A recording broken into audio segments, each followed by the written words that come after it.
잠깐 기도하겠습니다. 지금도 살아계셔서 우리 가운데서 역사하시는 하나님 아버지, 이 시간에 정말 부족하고 말은 막대기만도 못한 자식이 이 자리에 섰습니다. 하나님 아버지, 제가 무엇을 하겠습니까? 사신 하나님께서 친히 오셔서 말씀하여 주시옵소서. 예수님 이름으로 기도합니다. 반갑습니다.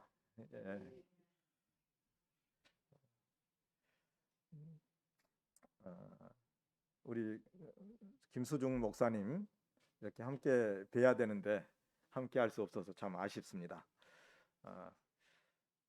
어쨌든 하나님께서 은혜 주셔서 이전보다도 더 강건한 은혜를 입으셔서 다시 뵙게 되기를 소망합니다. 저희가 아마 2년 한 7개월 전쯤에 이 예배당에서 뵀었어요. 그리고 저희가 일본에 간 지는 2년 6개월 정도 돼서 귀국을 했습니다. 그동안에는 일본어를 배우고 또 중국인을 사귀면서 또 친해지면 전도하고 또 예수님을 영접한 영혼들이 있으면은 1대1로 양육을 하고 있었습니다. 우리 그 신앙의 선배님들이 계시는데 나이 이야기해서는 안 되지만은 제가 딱 올해 60이 됐어요. 근데 저희 일본어 학교에서 나이가 제일 많더라고요. 가지고 이 나이에 죄송합니다. 정말 죄송한데요. 이 나이에 일본어를 새로 이제 중국어로 사역은 하지만 일본어를 배워야 되잖아요. 생활을 하려면. 그래서 생존 일본어라도 배워야겠다 싶어서 배우는데 정말 주님 의리하면서 최선을 다해서 하긴 하지만은 20대 때 배웠던 중국어하고는 또 많이 다르더라고요. 얼마나 차이가 나는지 내가 일본에 오길 잘했나 이런 생각을 할 때도 있었고요. 참 많이 쉽지 않았습니다. 특별히 제가 가자마자 코로나가 대유행을 하면서 외국인이 일본에 들어오는 게 막혔고, 그래서 중국인들도 거의 한 1년 넘게는 넘는 기간 동안에 중국인들이 들어오지 않았습니다. 그래서 일본어 학교에서도 딱 중국인이 한 명만 있었어요. 그래서 감사하게도 그 친구에게는 복음을 전해서 예수님을 영접을 했어요. 그리고 일본어 수업도 근 50% 정도는 비대면 수업, 온라인으로 이렇게 수업을 했었습니다. 그러니까 언어라는 것은 대면에서 자주 선생님과 소통하는 가운데 배우는 건데 인터넷으로 비대면 수업을 하니까 참 언어조차 배우기가 쉽지 않았었습니다. 그리고 저희가 하는 사역은 하나님께서 주신 사명이 어쨌든 불신자를 대상으로 사역을 하되 그와 사귀어서 관계가 좋아지면은 그의 마음을 얻고 복음을 전하는 것이 저희가 하는 사역인데 이 코로나 때문에 말조차 건네기가 쉽지 않은 상황이 된 거예요. 그래서 한동안은 정말 내가 이 땅에 있는 게 맞나, 어떻게 사람조차 사귀기 힘든 이런 상황 가운데 있게 됐는가 하는 생각을 하면서 선교사로서 상당히 마음이 불편한 그런 시간을 보냈었습니다. 그런데 사실은 우리 김수중 목사님께서 불과 며칠 전에 코로나 때문에 저한테 연락을 하셨어요. 그래서 설교를 준비하면서 과연 하나님께서 이 코로나도 허락하셨을 텐데 이 코로나 때문에 안 좋은 일만 있었겠나 이런 생각을 하면서 설교를 준비하면서 생각을 해봤어요. 저희 사역 가운데 하나님께서 이 코로나 때문에 틀림없이 뭔가 역사하셨던 게 있을 것이다 라는 생각을 하면서 코로나로 인해 저희가 누린 은혜를 좀 생각을 하게 됐습니다. 그러기 전에 이야기가 좀 순서가 좀 바뀌어야 되겠네요. 어떤 분이 오사카로 간 줄 알았는데 교토에 있네요 이런 물음을 하신 분이 계세요. 그래서 여기서 여러분에게도 말씀드릴 때 저는 오사카로 갑니다 했는데 지금 교토로 가 있거든요. 그래서 어떻게 갑자기 사역지가 오사카에서 교토로 바뀌었는지 그걸 좀 나누고 싶어요. 이 가운데 하나님의 크신 은혜가 있었기 때문에 하나님을 자랑하는 측면에서 좀 나누고 싶습니다. 저희는 오사카에서 YMCA 일본어 학교에서 일본을 배우면서 이렇게 생활을 했었습니다. 그리고는 일본 교회들은 새벽 기도를 하지 않는데 순복음 교회에서 파송돼 나오신 분이 하는 일본인 교회에서 새벽 기도회가 있어요. 그래서 새벽마다 그 교회를 가서 기도하고 집에 오는 길에 매일 그런 기도를 했습니다.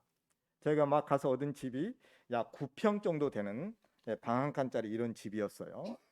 그런데 이제 얼마 지나지 않으면은 사역을 시작하면 주로 집에서 시작을 하는데 이 집에서는 도저히 사역이 불가능한 거예요. 그래서 저 아내와 함께 집에 오면서 1년 동안 그런 기도를 했습니다. 하나님 아버지, 제가 보니까 중국보다도 반값은 2배나 비싸면서 면적은 절반도 안 되는 거예요. 하나님, 이런 곳에서는 도저히 사역을 못 하는데 저희 형편을 아시는 하나님, 그러면서 이런 기도를 했습니다.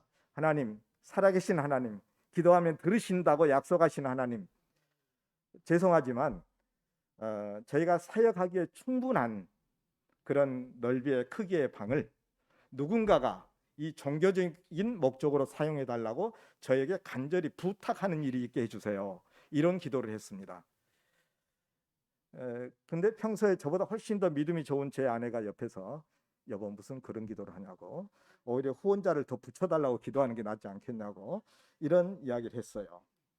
그래서 저희가 뭐 그런 믿음이 있어서가 아니라 그냥 그런 기도를 하고 싶어서 그냥 한 겁니다.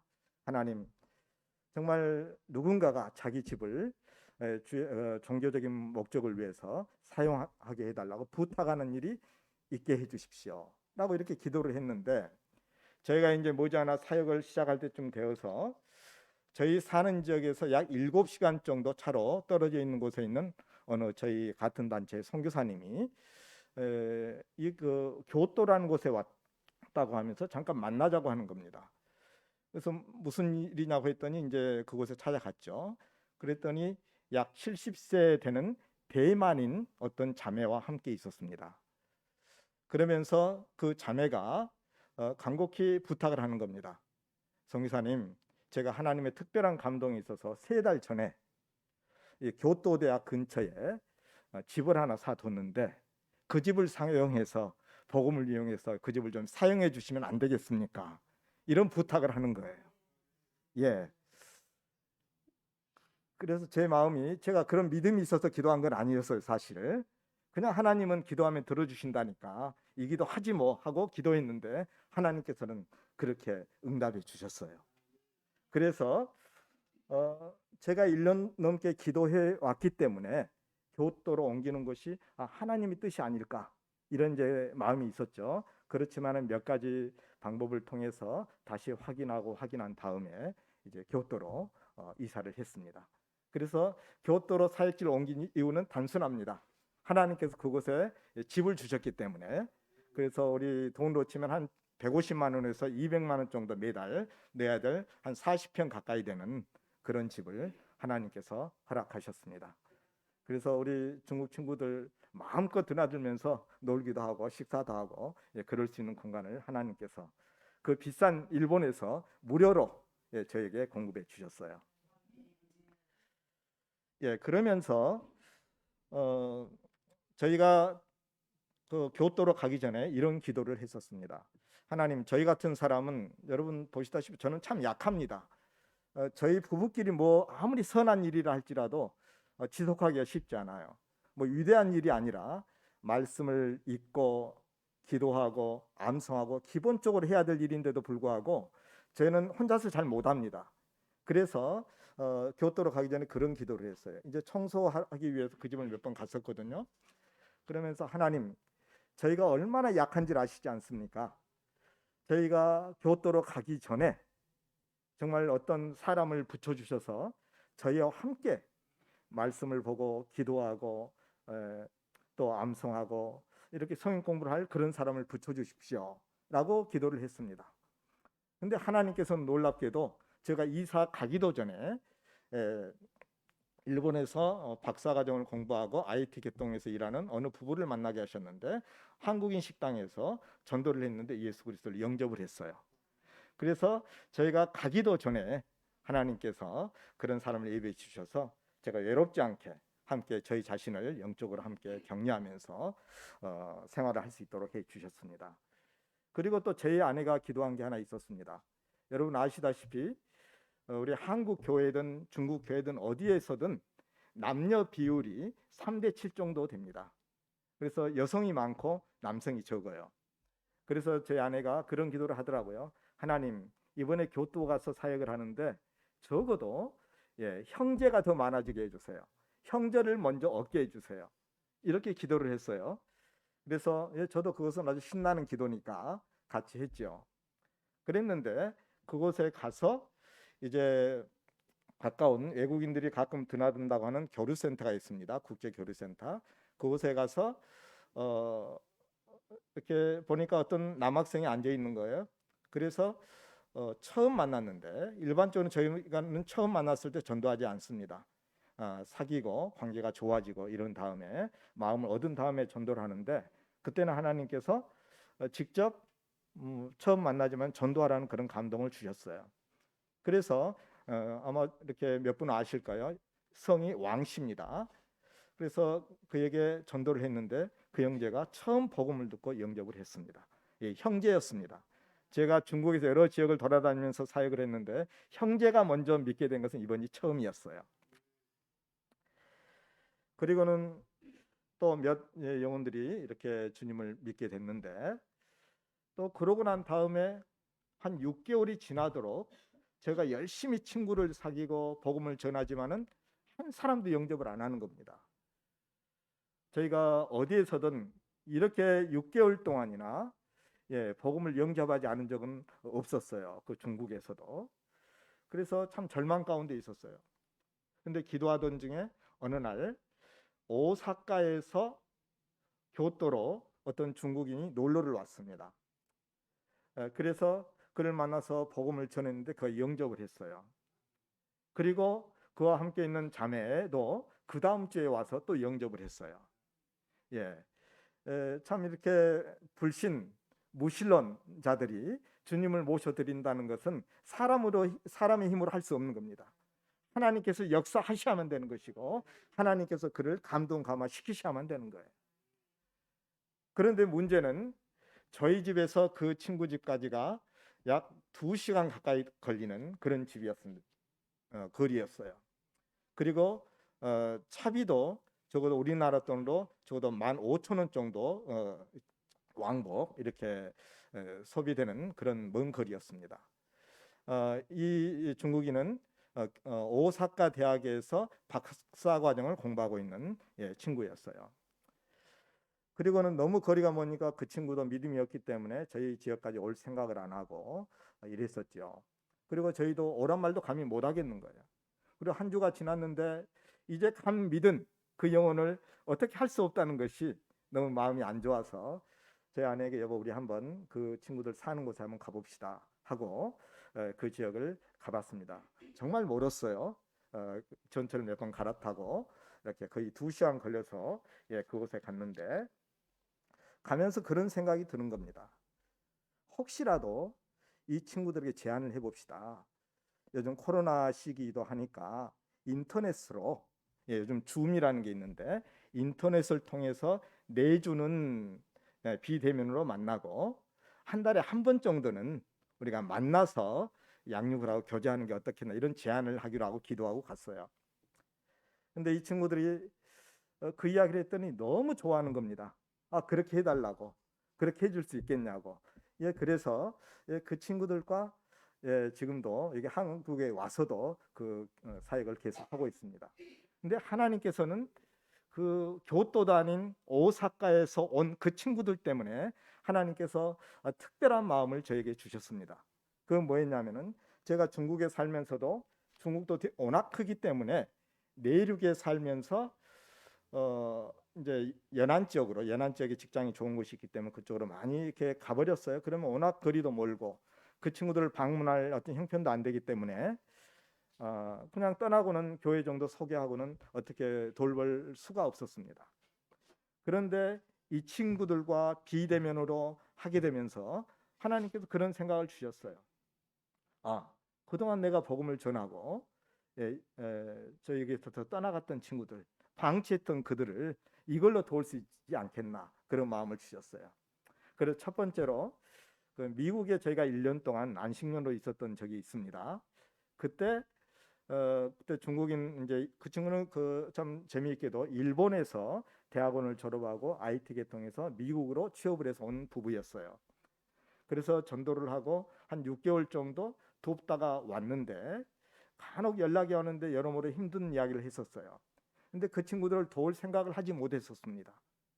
그러나 이 오사카에서 온 이 친구들 때문에 그런 마음을 갖게 된 거예요. 이 친구들도 비대면으로 온라인으로 돕자라고 생각을 하고 연락을 했더니 이 친구들도 너무 기뻐하는 거예요. 너무 기뻐하는 거예요.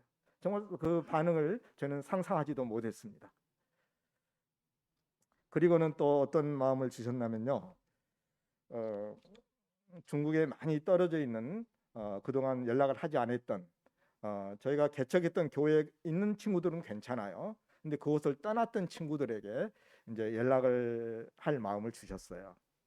그리고 또 하나는 여러분도 아시겠지만은 중국의 시진핑 주석이 통치를 하면서 이제 2번 이상 못하게 주석을 못하게 돼 있는데 3번 이상 할 수 있는 헌법 개정을 했죠. 그러면서 교회가 엄청난 핍박 가운데 있습니다. 그래서 거의 가정교회는 문을 닫았고요. 그리고 국가 공인교회조차 많은 지역에서 십자가를 내리고 있습니다. 그리고 그전에는 18세 이하의 사람은 종교를 갖지 못하게 돼 있어요, 법적으로. 그렇지만은 엄마 아빠가 할머니 할아버지가 손주들을 데리고 교회를 가서 예배 시간에 말씀을 들을 기회를 이렇게 갖게 됐어요. 그래서 말씀을 듣고 그 가운데 신앙을 갖게 된 젊은이들이 많이 있었는데 지금은 18세 이하의 사람들, 어린이들, 갓난아이들, 나이가 몇 세이든 관계없이 18세 이하는 절대로 이렇게 모임 교회, 공인 교회를 할지라도 참석하지 못하도록 그런 법을 만들었습니다.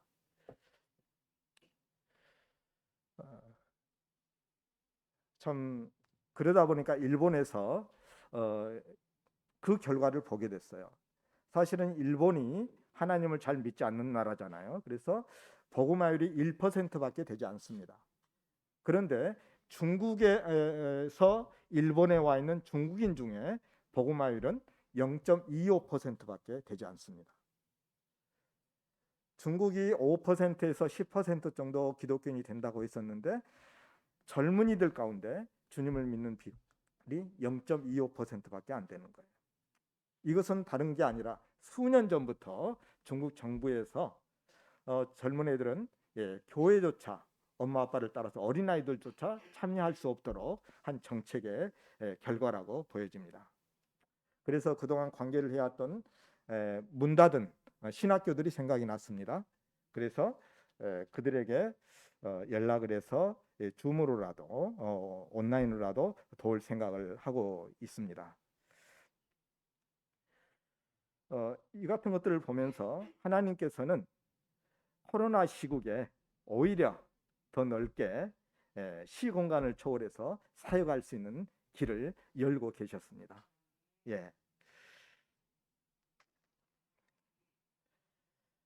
예, 여기에서 우리 잠깐 함께 기도했으면 좋겠습니다. 저는 중국에서 이렇게 왔잖아, 올해 한 20여 년 살았잖아요. 그러다 보니까 이렇게 뭔가 딱 규칙에 맞게 좀 멋있게 아름답게 이런 거 잘 못합니다. 그러니까 제 마음에 감동되는 대로 하니까 이해해 주시고 함께 해주시면 고맙겠습니다. 이 시간에 이렇게 좀 기도해 주셨으면 좋겠습니다. 하나는 저희 자신을 위해서 기도해 주십시오. 저희가 여러분도 다 아시겠지만 우리 선교사라고 신앙 좋은 게 아닙니다. 그냥 누가 간섭하는 사람 없고요. 타치하는 사람 없으니까 제멋대로 살기가 쉬운 게 저희 선교사입니다, 실은. 그래서 이 기도를 저희를 위해서 해주시기 바랍니다. 아무리 바쁘고 힘들어도 말씀과 기도를 최우선순위에 두고 하나님과 교제하도록 이거 하나 위해서 꼭 기도해 주십시오. 뭐라고요? 아무리 바쁘고 힘들어도 말씀과 기도로 하나님과 교제하는 것을 최우선순위에 두고 생활하게 해달라고 기도해 주시고 또 하나는 한 가지만 더 뭐 안 하셔도 될 것 같습니다. 또 중국의 어린 생명들이 어린 생명들이 복음을 들을 수 있는 기회를 주시라고, 이 두 가지 위해서 우리 2, 3분만 같이 기도하고 말씀을 나누도록 하겠습니다. 살아계신 하나님 아버지, 정말 저희가 선교사랍시고 하나님 앞에 있지만은 얼마나 어리석고 참 부족한지 다 아시지 않습니까? 하나님 아버지, 저희가 아무리 힘들고 어렵고 바쁘고 한다 할지라도 정말 말씀과 기도로 하나님 앞에서 살아가는 저희가 되게 하여 주시옵소서. 어떤 일보다도 그 무엇보다도 말씀과 기도로 하나님 앞에 나아가기를 가장 힘쓰는 저희가 될 수 있도록 은혜 허락하여 주시옵소서. 하나님 아버지, 또한 중국 교회를 불쌍히 여겨 주시길 아버지 원합니다. 아버지 하나님, 특별히 18세 이하의 영혼들이 복음을 들을 기회조차 빼앗겨 버렸는데 하나님께서 이 일에 은혜를 허락하여 주시길 아버지 원합니다. 이 어린 영혼들을 불쌍히 여겨주시고 어떤 모양으로든지 하나님께서 이 어린 영혼들이 복음을 들을 수 있는 기회를 아버지 허락하여 주시옵소서. 하나님 아버지, 함께 해주시길 원합니다. 은혜 주시길 아버지 원합니다. 중국교회를 불쌍히 여겨 주시길 아버지 원합니다. 주님께서 죽은 자도 살리시는 전능하신 하나님의 능력으로 이 중국교회에 놀랍게 역사하셔서 그 어린 생명들이 생명의 복음을 들을 수 있는 기회를 아버지 이들에게 허락하여 주시옵소서. 예수님 이름으로 기도합니다. 예, 오늘은 시간이 많지 않아서 짧게 이렇게 말씀 나누겠습니다. 삭개오야 속히 내려오라는 제목으로 누가복음 19장 말씀으로 나누기를 원합니다. 여러분, 그 삭개오 아마 모르시는 분 안 계실 거예요. 예, 삭개오. 이 사람은 19장 2절에 소개하기를 세리장이요 부자라라고 이렇게 이야기를 하고 있습니다. 여러분, 세리가 하는 일을 아시죠? 그 당시 팔레스타인을 여러 나라들이 지배를 했는데 그 당시에는 로마 사람들이 지배를 하고 있었습니다. 근데 정말 잔혹하기 이를 데 없는 방법으로 그 팔레스타인을 지배하고 있었는데, 어떻게 보면 물리적으로는 지배를 하지만은 이 사람들에게서 세금을 걷어내는 일이 쉽지 않았어요. 그래서 로마는 바로 유대인을 통해서 유대인을 통치하는, 유대인을 통해서 세금을 걷는 일을 생각하게 됐습니다. 그래서 유대인들이 세리를 하고 그 중에서 정말 뛰어나고 세금을 잘 걷는 사람을 세리장을 시킨 거예요. 오늘날 같으면은 한 지역의 한 도시의 세무소장 정도 되겠죠. 그런데 왜 이 일을 감당하냐면은 당시 이랬다고 합니다. 로마에서 원하는 그 액수가 있었어요. 예를 들어서 1억을 걷어서 우리에게 주고 나머지는 얼마를 걷든지 그 세리장이 갖도록 이렇게 돼 있었습니다. 그러니까 2억, 3억을 걷어서 1억만 로마에 주고는 나머지는 자기가 다 착복을 하는 겁니다. 그러니까 돈을 갖기 위해서 더 억압하고 별의별 수단을 다 동원해서 돈을 이렇게 갖는 거예요. 근데 이 사람이, 여러분 생각해 보세요. 한 세무서장이에요. 상당히 지위가 오를 만큼 오른 사람입니다. 그리고 부자라고까지 성경에 표현한 거 보면은 돈을 정말 가질 만큼 엄청 가진 사람이에요. 근데 이 사람이 예수님을 뵙기 위해서 뽕나무 위로 올라갔어요. 상당히 체면을 구기는 일이잖아요. 그런 지위에 있는 사람이, 돈도 그렇게 많은 사람이 뽕나무 위에 올랐다? 그 쉬운 일이 아니에요. 그렇다면 이 사람이 도대체 왜 이랬을까요? 이 사람은 아마 이랬을 겁니다. 세리가 되기 전에는 돈이 그리 많은 사람이 아니었을 거예요. 그러면서 가난한 가운데 많은 사람들로부터 멸시천대를 받았을지도 몰라요. 그러면서 이분은, 이 삭개오는 내가 만약에 어느 지위에 오른다면 사람들이 나를 무시하지 못할 거야, 나를 존경할 거야, 나를 좋아할 거야, 이런 생각을 했을지 모릅니다. 그리고 내가 돈이 없어 지금 멸시천대를 받지만은 내가 만약에 돈을 많이 갖게 된다면은 사람들이 나를 좋아할 거야, 그리고 나는 행복할 거야, 내가 만족하며 살 수 있을 거야, 이렇게 생각을 했을 것 같아요. 그런데 삭개오가 경험을 한 것입니다. 지위가 오를 만큼 올라봤어요. 돈도 부자라는 소리를 들을 만큼 모아봤어요. 그러나 그 마음이 공허한 거예요. 만족함이 없는 겁니다. 예, 행복하지 않은 거예요. 이 사람이 길을 지날 때에는 많은 사람들이 홍해가 갈라지듯이 앞을 이렇게 비켜섰을 거예요. 이 사람이 두려워서요? 아니죠. 이 삭개오의 뒤에 있는 로마 군병이 두려워서 그렇게 했을 거예요. 그러나 결코 이 삭개오는 사람들의 존경을 받지 못했습니다. 삭개오 본인도 행복하지 못했고 만족스럽지 못했지만은 사람들은 자기는 이미 그 지위에 올랐고 돈도 모을 만큼 모았지만은 여전히 사람들로부터 멸시천대를 받고 무시를 당하고 있는 거예요. 이 가운데서 이 사람은 얼마나 허무했을까요? 아마 유대인들이 대놓고 이야기는 않지만은 뒤에서 우리 성경 중에 보면은 세리 그러면 죄인으로 그냥 낙인을 찍어 놓습니다. 죄인을 설명할 때는 반드시 세리를 이야기합니다. 그랬을 것이고 그 당시에는 또 매국노로 이렇게 찍혀 있었어요. 그러니까 뒤에서 욕하고 침뱉고 이러는 것을 왜 모르겠습니까? 그런 걸 들으면서 자기의 생각과는 다른 지금의 위치 때문에 엄청 고민했을 겁니다. 내가 이대로 살아도 되는지. 그래서 마음속으로는 몇 번이나 이 삶에서 벗어나고 싶다는 생각을 했을 겁니다. 그러나 우리 사람이 결심한다고 되나요? 안 되는 거예요. 예. 그래서 근데 19장 앞에 보면은 어떤 사건이 있냐면은 예수님께서 맹인을 눈을 띄게 하는 사건이 있습니다. 그래서 이 사건이 온 세상에 이렇게 소문이 나면서 많은 사람들이 알게 됐어요. 아마 세리도 이걸 들었을 겁니다. 그러면서 생각하지 않았겠어요? 아, 내 문제 내가 아무리 몸부림치고 생각을 해도 노력해도 바꿀 수 없는데 저 맹인의 눈을 띈 예수님이라면 자기의 이 고민을 문제를 해결해 주실 수 있다고 생각하지 않았겠습니까? 예, 그래서 이는 그 예수님을 만날 건 생각도 안 하고 복이라도 하기 위해서 뽕나무 위에 올라간 거예요. 영적으로 맹인 상태에 있었던 그가 주님을 보기 위해서 뽕나무 위에 올라간 겁니다. 그러나 우리 전능하신 하나님은 어떻습니까? 우리 주님은 그거 다 아신 거예요. 그래서 그러한 삭개오에게 뭐라고 이야기합니까? 삭개오야, 속히 내려와라. 속히 내려와라. 오늘 내가 네 집에 유하여야 하겠다라고 말씀하는 겁니다. 사랑하는 성도 여러분, 삭개오야, 속히 내려와라.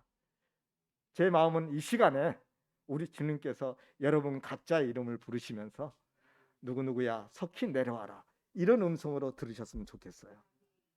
사랑하는 성도 여러분, 우리는 어떤 위치에 있습니까? 정말 지금의 삶이 행복하십니까? 만족스럽습니까? 내가 지금 주님의 나라 간다 할지라도 후회함이 없는 그런 인생을 살고 있습니까? 예, 혹시 아니라면 지금 있는 자리에서 우리도 내려와야 합니다. 그리고 주님께서 오늘 내가 내 집에 유하여야겠다라고 하는, 거하겠다라고 하는 그 음성을 들으시고 주님을 정말로 내 주, 내 하나님으로 모셔드려야 되는 거예요. 우리는 우리 주님을 구주로 모셔드립니다.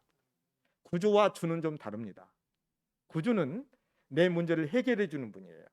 내 생명의 문제, 죽음의 문제, 죄의 문제를 해결해 주는 분이 구주입니다. 그래서 많은 그리스도인들이 구주로는 모셔드리지만은 내 생애의 주인으로는 모셔드리지 않아요. 그러나 이상하게도 우리 주 예수님을 나의 주님으로 모셔드리지 않는 한은 그의 삶은 공허하고 허무한 겁니다. 만족스럽지 못한 겁니다. 하나님께서 그렇게 우리를 지으셨기 때문에 그래요. 그리고 8절에 보면은 삭개오가 서서 주께 여짜오되 주여 보시옵소서 내 소유의 절반을 가난한 자들에게 주겠사오며 만일 이것을 토색한 일이 있으면 4배나 갚겠나이다 라고 고백을 합니다. 돈밖에 모르고 살았던 삭개오가 주님을 만나더니 이렇게 변화된 겁니다. 눈에 띄게 변화된 겁니다. 말로만 고백한 것이 아니라 내 소유의 절반을 가난한 자들에게 주겠습니다. 그리고 내가 누구 것을 뺏은 일이 있다면 4배나 갚겠습니다 라고 이렇게 고백하고 있는 거예요. 사랑하는 성도 여러분, 이 시간 우리 자신을 좀 살펴봤으면 좋겠어요. 내가 주님의 은혜로 구원 얻었습니다. 구원 얻고 주님 안에서 주님 은혜 가운데 살아가면서 이러한 변화가 우리에게 있었냐 하는 겁니다. 한 번 정도는 심각하게 생각해야 되는 것입니다. 하나님의 크신 은혜로 구원받은 사람이라면 분명한 이러한 변화가 나타나야 하는 것입니다. 사랑하는 성도 여러분, 우리가 지옥에서 천국으로 옮겨졌습니다. 영원히 죽을 수밖에 없는 자리에서 영원한 생명을 얻은 사람이 됐어요. 그것이 우연히 그냥 되어지는 게 아닙니다. 나도 모르게 되는 게 아닙니다. 이건 분명하게 하나님께서 우리 안에서 역사하신 사건인 거예요. 그렇다면 예수 그리스도가 십자가에서 보혈을 흘려 우리를 구원하시는 엄청난 역사를 하셨듯이 우리 개개인에게도 놀라운 역사가 일어나야만 하는 겁니다. 그러나 죄송하지만 혹시라도 지금까지 내가 예수님을 믿은 지 1년, 5년, 10년, 20년이 됐다 할지라도 혹시 내가 하나님 앞에서 이렇게 놀라운 변화가 분명하게 나타난 것을 보지 못하셨다면 두 가지 것을 생각을 해야 됩니다. 오랫동안 신앙생활 하신 분에게 이런 말씀 드리기 죄송하지만 하나는 내가 정말 구원 얻었느냐 하는 겁니다. 이건 부끄러운 게 아닙니다. 벌써 20여 년 전에 어떤 통계에 의하면 교회 안에 60% 이상의 사람들이 자기가 구원을 얻었는지 모른다고 합니다. 지금은 더 할 줄도 모릅니다. 그리고 교회 안에서 나 구원 안 얻은 것 같아. 내가 구원 얻었는지 모르겠어. 이런 말 하는 분위기가 부끄러운 것 같이 느껴집니다. 그러나 절대 그렇지 않습니다. 구원 얻은 사람만이 자기가 구원 얻었나 못 얻나 고민하는 거예요. 여러분 보세요. 구원 얻지 못한 불신자가 내가 구원 얻었을까 못 얻었을까 고민하는 거 봤습니까? 그렇지 않습니다. 사랑하는 성도 여러분, 그러나 우리가 구원을 얻었음에도 불구하고 하나님께서 주신 위대한 확신 가운데 사는 것과 내가 구원 얻었는지 못 얻는지 불분명한 가운데 사는 것은 그 사람의 삶은 완전히 다릅니다. 그래서 여러분은 내가 만약에 이런 확실한 변화된 삶을 내 스스로 확인할 수 없다면 나는 과연 구원 얻었는지 이것을 먼저 확정할 필요가 있습니다. 여러분이 예수 그리스도를 나의 주 나의 하나님으로 모셔드렸다면 여러분이 믿어지든 믿어지지 않든 관계없이 여러분은 틀림없이 구원 얻었을 거예요. 그러나 스스로 하나님 앞에서 말씀 가운데 확정할 필요가 있는 것입니다. 그렇다면 이런 삶의 변화가 분명히 나타날 것이고 여러분 스스로 보게 될 것입니다. 그리고 이런 부분에 정말 스스로 해결할 수 없다면 여러분 목사님을 찾아가서 심각하게 상담을 하십시오. 이것은 구원의 확신 가운데 사는 사람과 그렇지 못한 사람의 삶은 완전히 다르기 때문에 이렇게 말씀드리는 거예요. 여러분 교회에 이렇게 나와서 예배에 참석하며 찬양하는 목적이 어디에 있습니까? 마음의 위안을 얻기 위해서 그렇습니까? 여기 앉아있으면 마음의 평안이 있습니까? 그것도 감사한 일이고 은혜죠. 그런데 그것이 우리가 교회에 나와서 신앙생활하고 예배하는 목적이 아니에요. 좀 유치한 것 같지만은 우리는 구원을 얻기 위해서 이 자리에 있는 거예요. 구원을 떠나서는 생각할 수 없는 겁니다. 여러분이 아무리 교회에 나오고 헌신하고 여러분으로 섬긴다 할지라도 여러분의 삶의 구원과 무관하다면 그건 너무나 억울하지 않겠습니까? 그래서 우리가 신앙을 얼마나 오랫동안 했든지 관계없이 혹시라도 내가 정말 지금 죽는다면 주님의 나라에 갈 수 있을까 없을까 조금이라도 마음에 확신이 서지 않고 의아하다면 반드시 이 문제를 해결하시기 바랍니다. 목사님을 찾아가세요. 그리고 반드시 이 문제를 해결하시고 또 생활을 할 수 있길 바랍니다. 그럼 여러분의 이제까지 삶과 전혀 다른 삶이 여러분 가운데 펼쳐질 거예요. 그리고 마지막 절에 보면 이런 말씀이 있습니다. 인자에 온 것은 잃어버린 자를 찾아 구원하려 함이니라. 예수님이 이 땅에 오신 목적은 무엇입니까? 잃어버린 자를 찾아 구원하려 오셨습니다. 영혼을 구원하기 오셨어요. 구원하기 위해서 오셨어요. 맞습니까? 우리를 창조한 분이 누구십니까? 하나님이세요.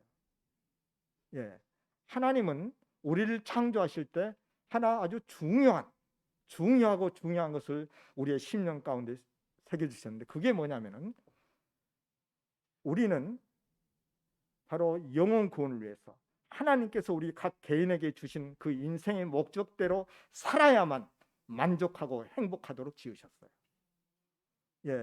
우리 주님은 틀림없이 정말 만족한 행복한 인생을 사셨을 거예요. 왜 그렇습니까?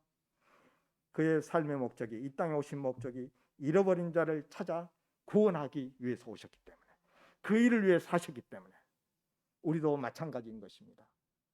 여러분, 저는 여러분의 형편과 상황을 전혀 알지 못합니다. 여러분이 어떠한 지위에 있는지, 얼마나 많은 돈을 모았는지, 어떠한 상황 가운데 사시는지 전혀 모릅니다. 그러나 한 가지 분명한 것은 여러분의 삶의 목적이 영혼 구원이 아니라면 여러분은 틀림없이 그리 만족스러운 삶을 살지 못할 것입니다. 그리 행복하지 않을 것입니다.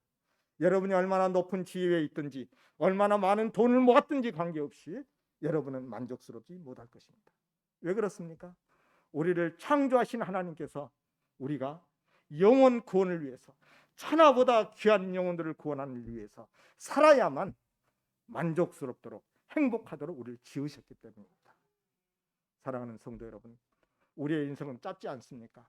그렇지만 짧지만은 천하보다 귀한 게 우리 한 사람 한 사람의 생명 아니겠습니까? 그렇다면 이 짧은 인생, 이 귀한 인생, 눈에 잠깐 있다 없어져 버릴 그런 것들을 위해 살다가 가버린다면 얼마나 아쉽겠습니까? 사랑하는 성도님, 우리 모두 다시 한번 마음을 주님께서 새롭게 해주시길 바랍니다. 우리 그 누구도 행복을 원하지 않는 사람은 없어요. 누구나 다 원합니다. 행복하길 원합니다. 내 인생이 정말 내 인생에 의미가 있길 원합니다. 그렇다면 우리의 인생의 목적을 분명히 해야 되는 것입니다. 이제까지는 어떻게 살아왔든 관계없이 이미 그렇게 사시는 분들은 참 감사한 일입니다. 그렇지만 이 시간에 다시 한번 하나님께서 우리의 마음을 새롭게 해주시길 원합니다. 우리의 인생이 무엇인가요? 무엇을 목적으로 살아왔습니까? 바로 천하보다 귀한 영혼 구원이어야 되는 겁니다. 전에도 말씀드린 적이 있지만은 이제 우리의 삶이, 기도가 달라져야 됩니다. 사랑하는 성도 여러분, 저도 우리 자녀들을 위해서 가장 간절히 기도해요. 그러나 정말 간절히 기도하는 내용이 무엇인가가 참 중요합니다. 여러분은 무엇을 위해서 자녀들을 위해서 기도합니까? 취직을 위해서, 건강을 위해서, 결혼을 위해서 다 중요하지요. 그러나 만약에 나의 그 눈에 넣어도 아프지 않을 나의 자녀가 좋은 결혼을 했고 좋은 직장 생활을 하고 잘 살고 있지만 건강하지만 만약에 그 영혼이 지옥에 가게 된다면 그는 무슨 의미가 있겠습니까? 여러분, 우리 기도가 달라져야 됩니다. 우리 자녀를 위한 기도할지라도, 기도를 할 때에도 하나님 다른 거 다 주지 않으셔도 되니까 저 아이가 믿음 갖게 해주십시오. 이렇게 기도하길 바랍니다. 다른 거 다 필요 없습니다. 그러나 저 아이를 구원해 주십시오라고 기도하길 바랍니다. 우린 다 합니다. 이 땅은 인생 나그네 길이에요. 영원한 세계에 비하면 한 평점만 또, 한 천만 또 못한 기간을 이 땅에서 살고 있는 거예요. 사랑하는 성도 여러분, 우리 이웃을 위해서 기도할 때도 마찬가지. 우리 형제 자매를 위해서, 내 친구를 위해서, 그렇게 만나서 함께 교제하는 그들을 위해서 기도할 때도 마찬가지입니다. 많은 기도 제목들이 있지만 우리는 무엇을 위해 기도해야 될까요? 그 영혼의 구원을 위해서 기도해야 됩니다. 이것을 목적으로 살 때는 하나님께서 주시는 놀라운 은혜를 우리가 경험하게 될 겁니다. 생각해 보세요. 우리가 이 영혼, 우리 자식들의 구원을 위해서 간절히 정말 마음의 첫 번째 소원으로 기도한다면 그 기도를 들으시는 하나님께서 우리 자녀들을 위한 다른 기도를 응답하지 않으시겠습니까? 사랑하는 성도 여러분, 오늘부터 우리의 인생의 목적이 오로지 천하보다 귀한 영혼들을 구원하는 일로 바뀌시길 바랍니다. 이것은 제가 감히 연약한 죄인이지만 여러분에게 선포할 수 있어요. 여러분의 인생의 목적이 정말 천하보다 귀한 영혼들을 위해 구원하는 일에 목적이 되어진다면 여러분은 그 누구보다도 만족스럽고 행복한 삶을 살 것입니다. 이것은 내가 뭘 알아서 하는 게 아니고 이것은 거짓말하지 않으시는 하나님의 약속이기 때문에 저 같은 사람이라도 감히 선포할 수 있는 겁니다. 기도하겠습니다. 살아계신 하나님 아버지, 저희가 무엇이간데 이 귀한 예배 가운데 인도해 주시고 세상에 수많은 사람들이 있는데 그 가운데서 저희를 선택하시고 구원하셔서 이렇게 하나님을 찬양하게 하시는지요. 참으로 감사하고 감사합니다. 하나님 아버지, 지금까지도 저희들 부족하고 연약하지만은 하나님의 은혜 가운데 살게 하신 것 감사합니다. 저희 한 사람 한 사람을 보호하시고 인도하시고 붙드셨던 것 참으로 감사하고 감사합니다. 아버지, 하오나 이 시간에 다시 한번 저의 영혼을 새롭게 해주시길 원합니다. 행여라도 여기에 있는 한 사람이라도 이 땅에 있다 잠깐 있다 없어져 버릴 것들을 위해 살지 않도록 해주시길 원합니다. 영원히 남을 일을 위해서 천하보다 귀한 영혼들을 구원하는 일을 인생의 목적으로 삼고 살게 하여 주시옵소서. 그래서 이러한 하나님께서 주신 인생의 목적을 붙들고 삶으로 말미암아 하나님께서 이러한 자들에게 주시는 풍성하고 놀라운 은혜를 정말 누리며 사는 저희 모두가 될 수 있도록 하나님 축복하여 주시옵소서. 예수님 이름으로 기도합니다.